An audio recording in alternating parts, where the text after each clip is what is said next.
दोस्तों, नवरात्रि में हम सभी लोग दुर्गा सप्तशती का पाठ करना चाहते हैं, लेकिन प्रॉब्लम यह है कि पाठ करें तो कैसे करें, क्योंकि सबको लगता है कि इसका पाठ करना बड़ा कठिन है, लेकिन ऐसा कुछ नहीं है।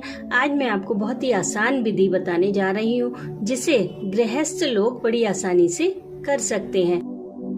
पूरे विधि विधान से तो वो लोग पाठ करते हैं जिन्हें कोई सिद्धि प्राप्त करनी है या फिर वो किसी बड़ी साधना को पाना चाहते हैं, लेकिन गृहस्थियों के लिए ऐसा कोई नियम नहीं है।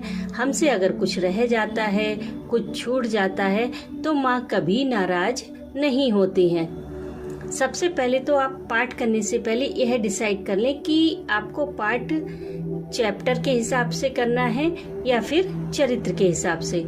इसमें 13 चैप्टर हैं और 700 श्लोक हैं और चरित्र इसमें 3 है, प्रथम चरित्र, मध्यम चरित्र, उत्तर चरित्र। आप सोच लें आपको किस हिसाब से पाठ करना है। अगर आप चरित्र के हिसाब से पाठ कर रहे हैं तो एक दिन में एक चरित्र आपको कंप्लीट करना ही होगा।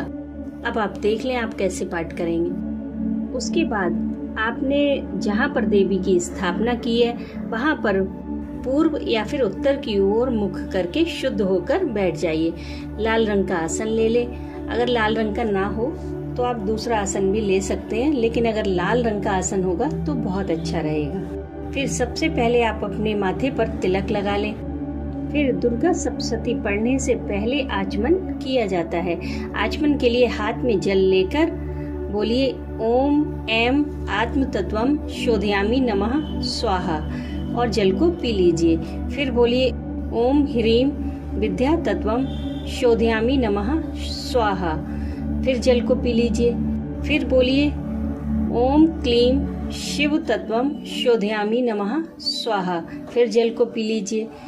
फिर बोलिए ओम ऐं ह्रीं क्लीं सर्व तत्वम शोधयामि नमः स्वाहा, फिर जल को पी लीजिए। इस प्रकार आपका आचमन हो जाएगा। उसके बाद आप 2 मिनट के लिए प्राणायाम करें।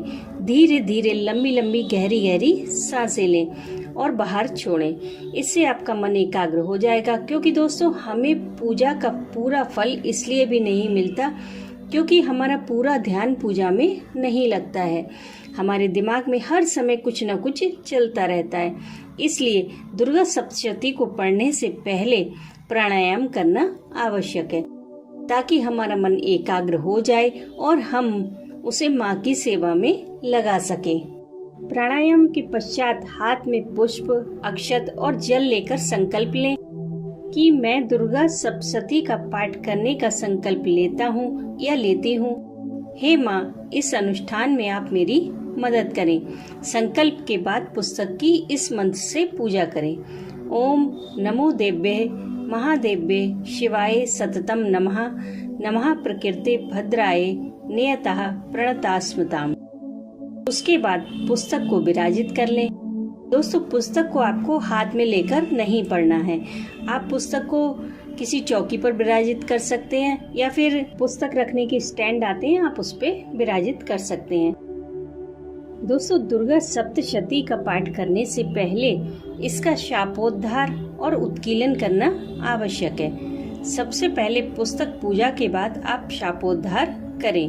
शापोद्धार का मंत्र है ओम ह्रीं क्लीं श्रीं क्रां क्रीं चंडिका देव्ये शापनाशानुग्रहं कुरु स्वाहा।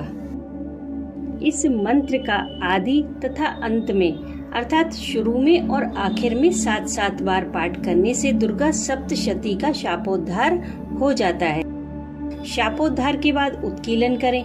उत्कीलन का मंत्र है ओम श्रीं क्लीं ह्रीं सप्तशती चंडिके उत्कीलनम कुरु स्वाहा।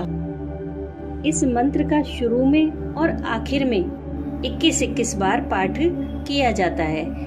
इतना सब करने के बाद आप सबसे पहले देवी कवच का पाठ करें, फिर अर्गला स्तोत्र का पाठ करें, उसके बाद कीलकम का पाठ करें, फिर उसके बाद आप रात्रि सूक्त का पाठ करें। दुर्गा सप्तशती में 2 रात्रि सूक्त दिए गए हैं, वेदोक्त और तंत्रोक्त। आप इनमें से किसी एक का पाठ कर सकते हैं। अगर आप वेदोक्त रात्रि सूक्त का पाठ करें तो आखिर में भी वेदोक्त का करें, और तंत्रोक्त का करें शुरू में तो आखिर में भी तंत्रोक्त का ही पाठ करें। उसके बाद माँ भगवती का ध्यान करते हुए ओम ऐं ह्रीं क्लीं चामुंडाय विच्चे इस मंत्र का रुद्राक्ष की माला से 108 बार जाप करें। जाप के बाद आप प्रथम चरित्र का विनियोग और ध्यान करके मार्कंडेय उवाच से सप्तशती के पाठ का आरंभ करें। विनियोग के लिए हाथ में जल लेकर विनियोग पढ़ें, फिर जल को पृथ्वी पर या किसी बर्तन में गिरा दें और सभी 13 अध्यायों का पाठ कंप्लीट करने के बाद फिर से नवार्ण मंत्र का 108 बार जाप करें।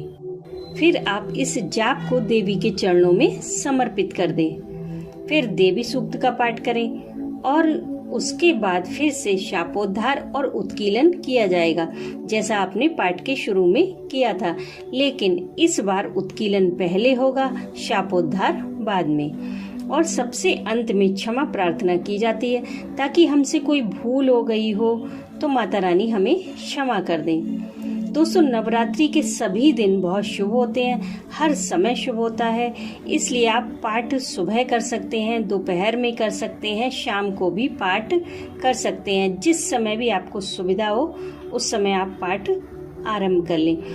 दोस्तों, अगर आप चरित्र के हिसाब से पाठ कर रहे हैं तो आप प्रथम चरित्र, मध्यम चरित्र और उत्तर चरित्र, ये 3 चरित्र होते हैं। तो प्रथम चरित्र में पहला अध्याय आता है और मध्यम चरित्र में दूसरा, तीसरा और चौथा अध्याय आता है, और उत्तर चरित्र में 5वें अध्याय से लेकर 13 अध्याय तक सभी अध्याय आ जाते हैं। अगर चरित्र के हिसाब से पाठ करें तो एक चरित्र को एक दिन में ही पाठ करना होता है। तो आप अपनी सुविधा देख लीजिए, आप जैसे चाहें पाठ करिए। आप अध्याय के हिसाब से कर सकते हैं, एक दिन में 1 अध्याय, किसी दिन 2 पढ़ लीजिए, इस तरह आप पूरे हो जाएंगे आपके 9 दिन में। और अगर आप चरित्र के हिसाब से कर रहे हैं तो चरित्र के हिसाब से कर लीजिए, कोई प्रॉब्लम नहीं है।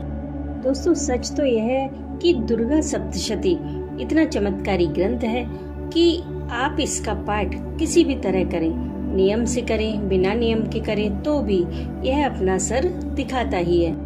और अगर पूरे विधि विधान के साथ इसका पाठ कर लिया जाए तो हमारे जीवन में कभी किसी चीज की कोई कमी नहीं रहती।